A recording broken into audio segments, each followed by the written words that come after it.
and this channel is MANO. This is a space dedicated to cancer survivors from around the world. Today we are going to talk with Mel. She's going to tell us a little bit about her and how it was to have cancer in the US and then moving abroad. Hi Mel.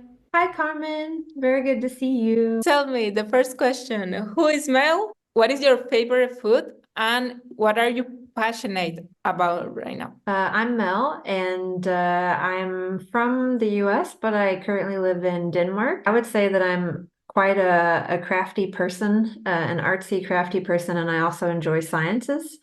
I would say I don't really have a favorite food per se, but I always say that you can never have too much sushi. Currently, city leader for a group that's called Gals That Brunch Copenhagen. So I've been working to get women in the community here in Denmark and finding new and fun brunch spots and also just creating a sense of community. So I think that's really important to me, and especially helping young women to network and to get to know each other. How was to have cancer in the US and how is to be a survivor outside your home country?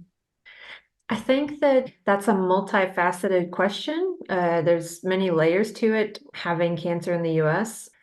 For me, at least in my experience, I wasn't diagnosed with cancer until much later. And I think, I started showing symptoms, I would say about at least 5 years prior to my cancer diagnosis. And so I was unfortunately misdiagnosed multiple times. And I can definitely see 2 years prior to my diagnosis, say I had cutaneous lymphoma, and then I also had anaplastic large cell non-Hodgkin's lymphoma. Symptoms of lymphoma that I had were, like a heavy chest, feeling fatigued, having kind of some sweats, and also having, I did have some heart problems and things like that. So this was kind of chalked up as anxiety. And, I went and did multiple visits, and eventually, I just kind of gave up and thought, okay, well, maybe it is anxiety. But then I had some skin spots show up, and I went to the dermatologist, and she said that it was eczema.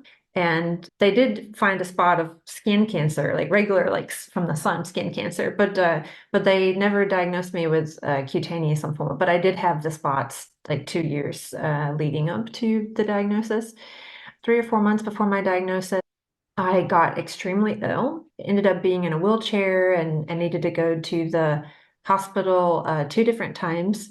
They, ran a lot of tests, did a PET scan, did biopsies, and then finally, and then I had surgery with my one of my lymph nodes.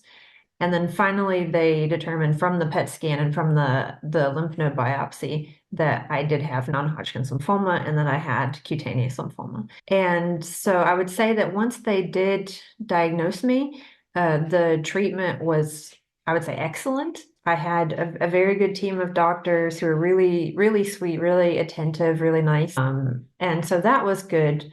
However, I'm guessing that you've heard the story as well before from maybe some other people who live in the US, that the healthcare system isn't always accessible to everybody. And thankfully, I was in a position where I did have health insurance, I did have a job. And, for most people, your health insurance is tied to your job.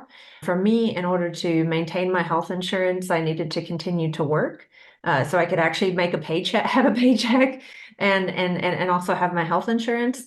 So while I was getting chemotherapy treatment, I would sit in the chemo chair and do work. I brought my work laptop with me and did, sitting there doing work in the chemo chair. So that was something that was, I would say, very extremely tough doing that. And how here in Denmark, there is universal health care that's provided by that people from society invest in, many different experiences. So I can say that the Danish healthcare system is really great, at least from my experience, and it's also accessible. Yeah, there are definitely differences between the two healthcare systems with regard to it being accessible and how expensive.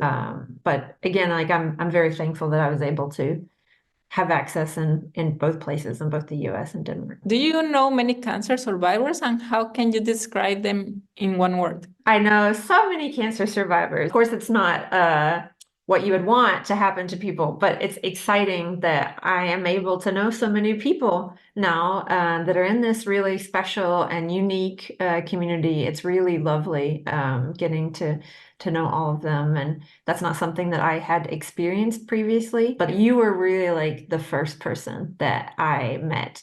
And I would say the main word that how I would describe cancer survivors and also people who haven't survived, I would say they're tough. Everybody that I have met has been tough in a good way. Like, yeah, I mean, you're a survivor, but even like I said, even those who have passed away, like they are still survivors in that way. Like they're tough, and you learn to be tough, or you were tough already to begin with. And I also think that you find humor in it as well, because you have to find a sense of humor in it all. Side effects from cancer, the treatment that you actually like, or some superpowers that you have after cancer or during cancer?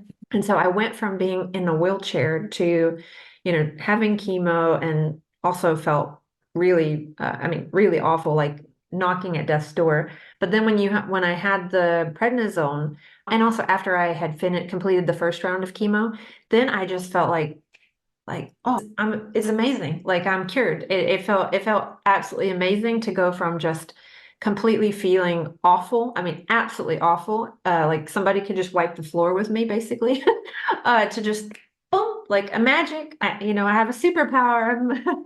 I feel good again. I can eat food, and I can go outside and enjoy life again.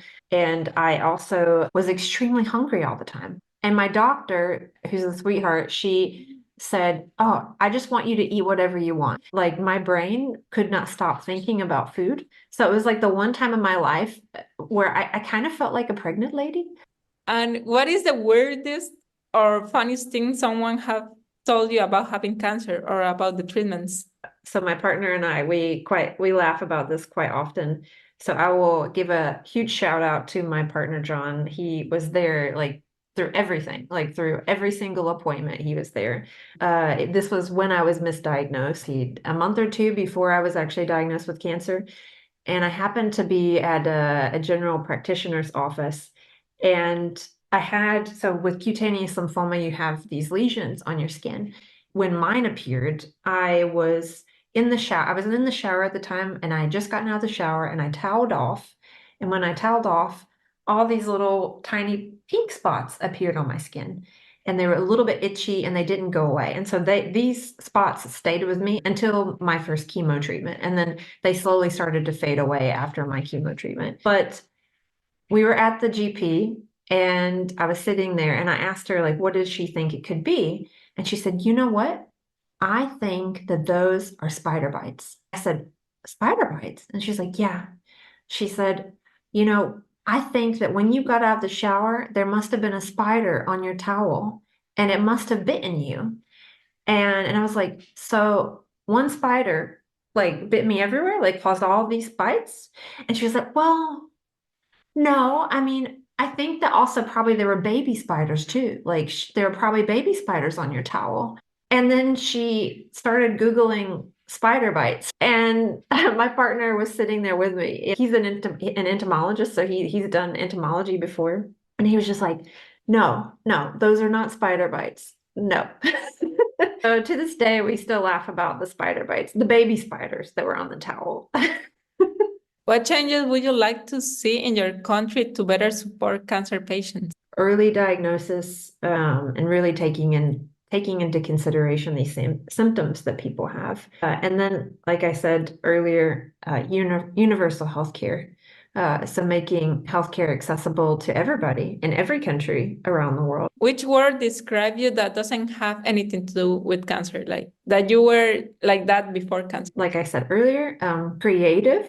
I would see myself as a kind person. I like to treat people with kindness, and I can also be silly.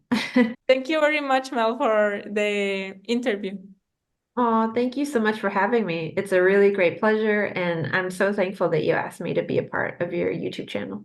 Did you like this video? Well, give us a thumbs up and subscribe. Thank you. Bye bye.